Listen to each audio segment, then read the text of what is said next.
All right, so let's talk about doing some rocks. So I'll make this really quick and simple to kind of show you a good couple ways to do it, or actually a way to do it. First thing is define your shape. So if this is kind of a stony rock outcropping, I'm going to just think about my general kind of look for how I have it, and I've selected I've got my selection tool here, and I've got that set here. I've got this on a new layer and background on one, because if I have these painting on here, it'll see that as paint and it'll try to blend with it. I'm going to go to kind of a brownish color. So, and you want to try and stay right around in here so that you don't have a lot of hue, extra hue in it, so more color. You don't have a lot of darkness in it, but it's kind of a regular neutral kind of brown. So, and then, oops, hit F, fill it. And this is why I have the background tinted, so I can see kind of my color. For what I want that just a little darker. Not sure why it's been glitching and doing that. But let's switch to the roller tool. Like so. Thinking about where my shapes and everything are here in just a second.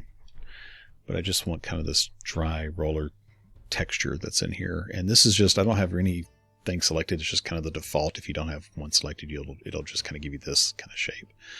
So I'm just going to leave it.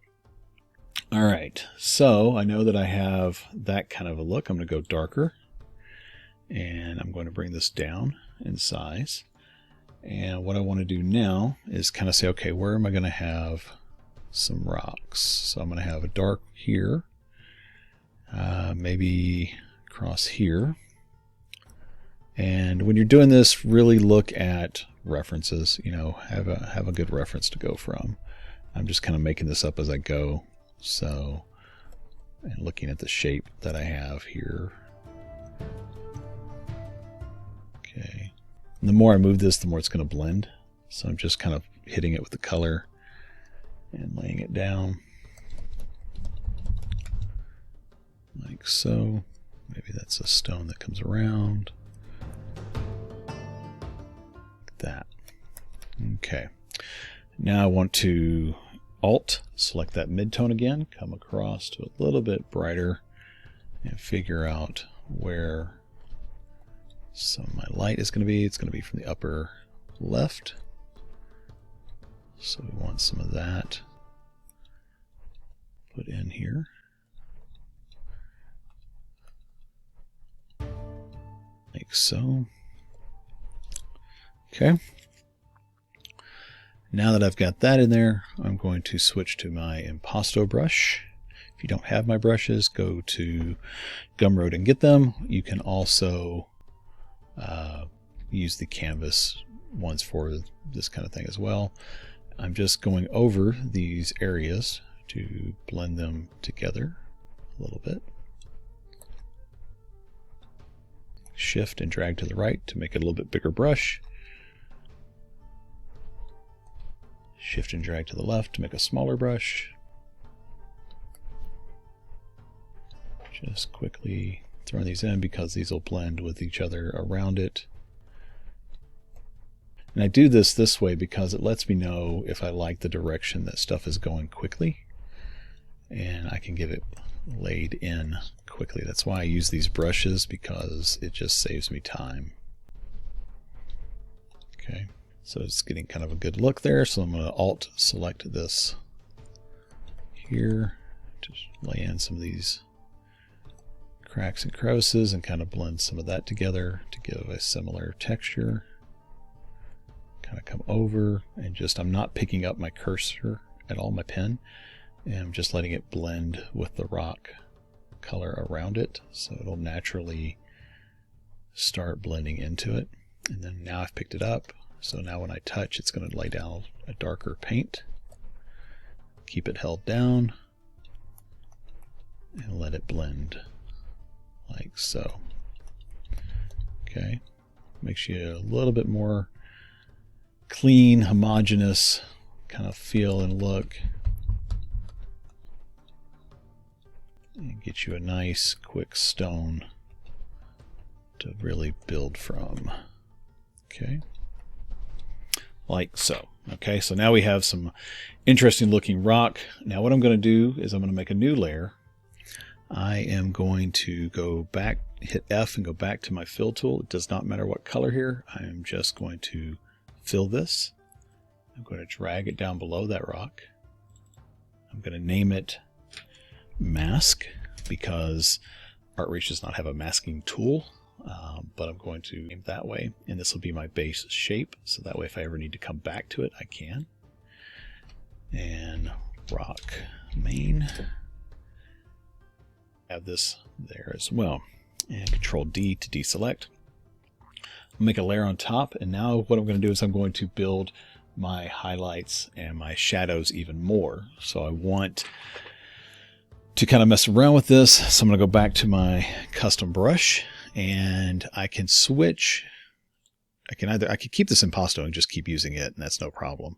A lot of times that's what I do. I do have other ones like these smudgy custom brushes, stone brush, and that kind of stuff as well. But if I want a kind of a warm light, I'm going to bring this over and up a little bit and test to see how this looks.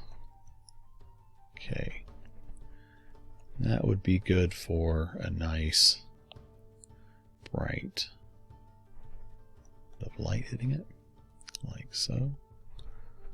So now because I have this on a new layer, it's not interacting with the paint below it. It's instead giving me just a nice clean highlight. You could also do this on a new layer and set it to blend overlay and just brighten up the layers below it if you wanted to, or you can just kind of go in and paint. So you'll notice, see how I'm going outside of what my original was. I'm not tied to that. I'll hide that layer, by the way. And I'll show you why here in just a second. But now I can kind of pick some of these. Again, I've just selected the layer below it so I can blend this in. A nice soft blend.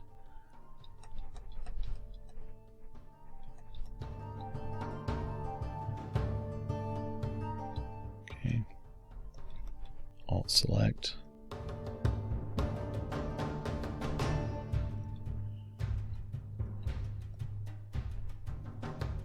Like so. Okay, so that gives me kind of a nice look to it.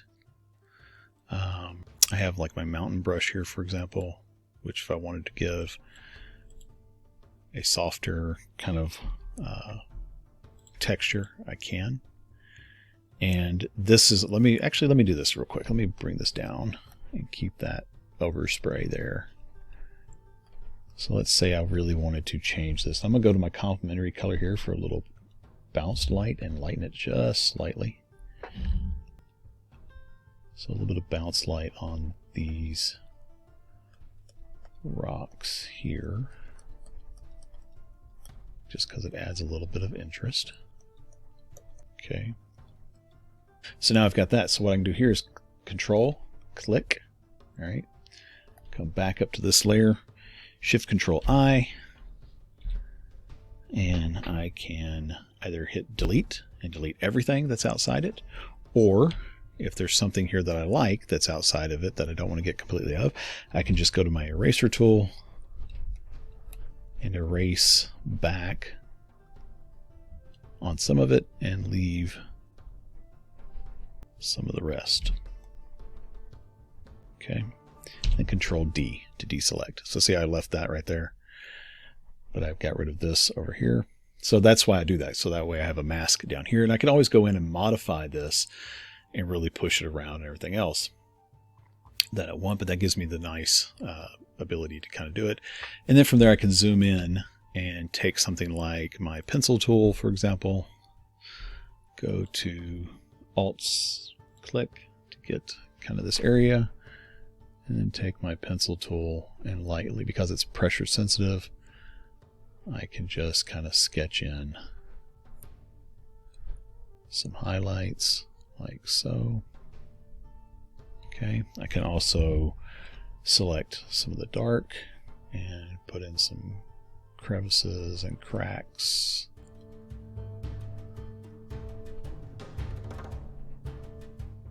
So, okay. So, and then push the wheel button, just click it down to get it. So you can refine this as much as you want for here. So like if you really want to have it, you can also, the chalk tool works great for adding in a textured highlight.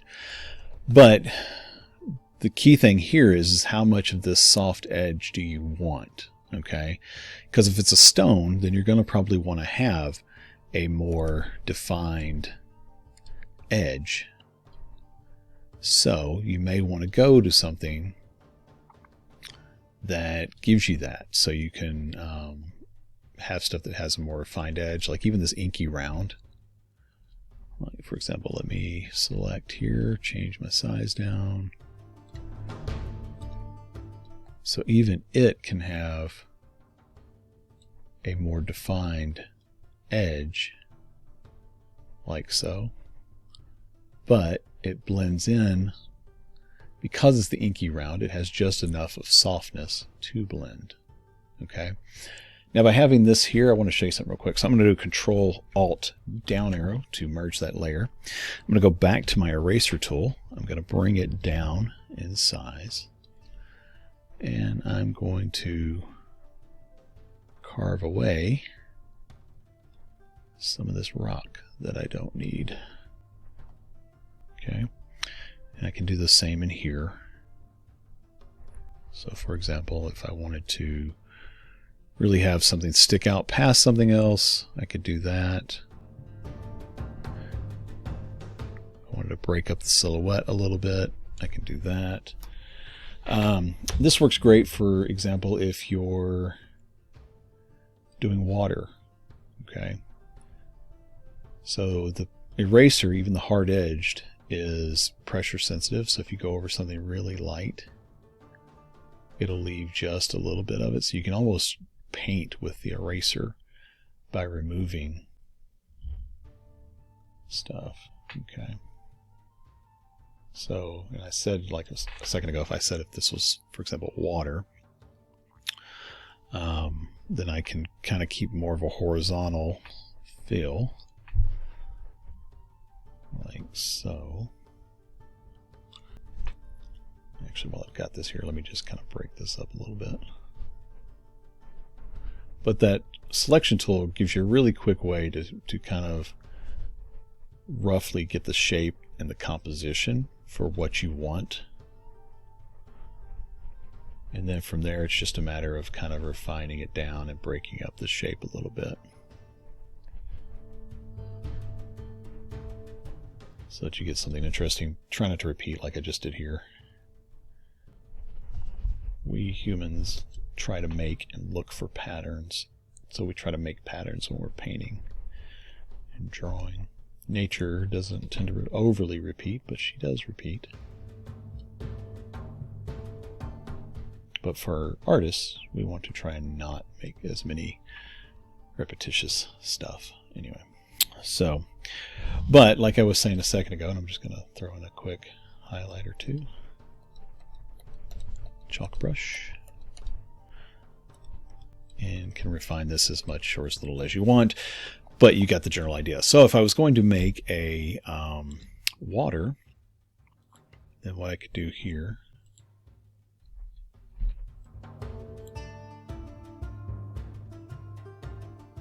got this layer selected. I selected the wrong one a second ago.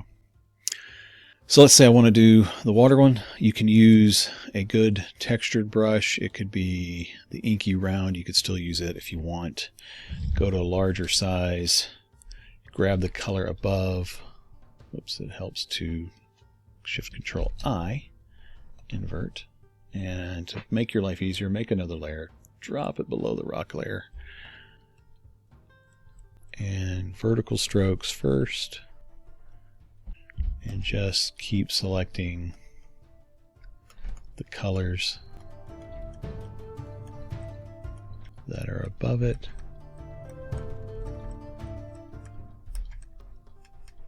Don't worry about it too much here, just trying to get some of that color variation put in.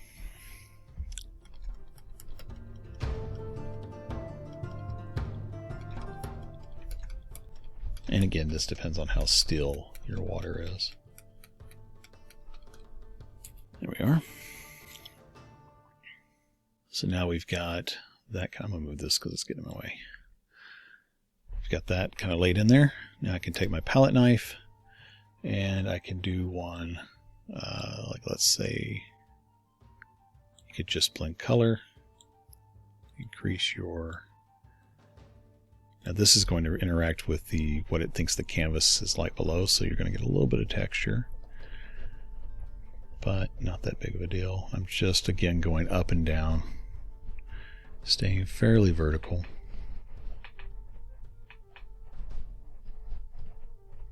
Like so. Then I can instant blur again, up and down. Oh, actually something here. So because this is maxed off, if I do that, it's trying to grab the emptiness and pull it into it. So you have a choice here. You can either deselect because it's on a separate layer, or you can leave it selected, whichever. So I'm going to go from the bottom up, kind of soften it, not hitting everything.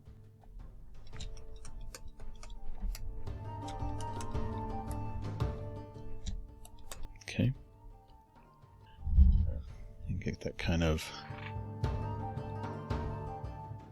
laid in stuff here for that.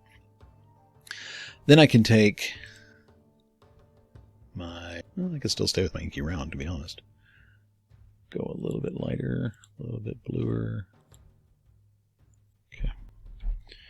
All right. Shift, drag left to bring it down in size. Just kind of go back and forth. Again, because it's the custom brush, I'm dragging the color because I haven't picked up my cursor. If I pick it up, it's going to lay down some of that color and then blend. So just back and forth, depending again how much ripple you want, how much water lapping there is, how still the water is. But this isn't really a water reflection lesson. This is just kind of a bonus because I feel like doing it. Like so. The more pressure, the more color you're going to pick up. Okay. So we kind of have that. Now I can come up here to the rock above it, go above it. And I still have my ink, and I have this light bluish gray. Kind of go around the base, not completely outlining it, kind of breaking it up a little bit here and there, like so. And then you can come out from it and think about, you know, how is the water doing? Is the water flowing? Is it not? If it's flowing, then kind of come close and give some of this flow kind of around, and then break it up so you're just kind of catching ripples, like so. And then you can even take this, go a little bit bigger to get a little bit of that softer, like so. Okay. And then, you know, if you have stencils from my stencil pack, you can add in ripples. Shift Control lets you stretch it. Control lets you bring the size up.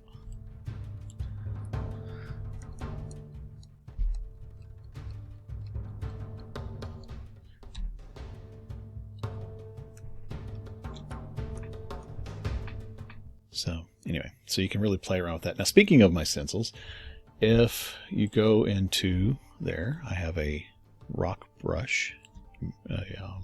Mountain texture is really what I use it for more than anything. So I can take this, Shift Control, stretch it, turn it to kind of go along with what the highlights and so forth are for my rocks here.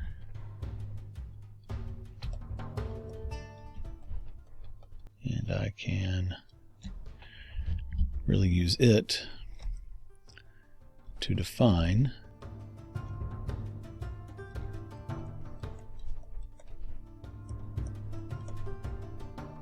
some of these areas, like so. So I could select, this works great for really putting that highlight on.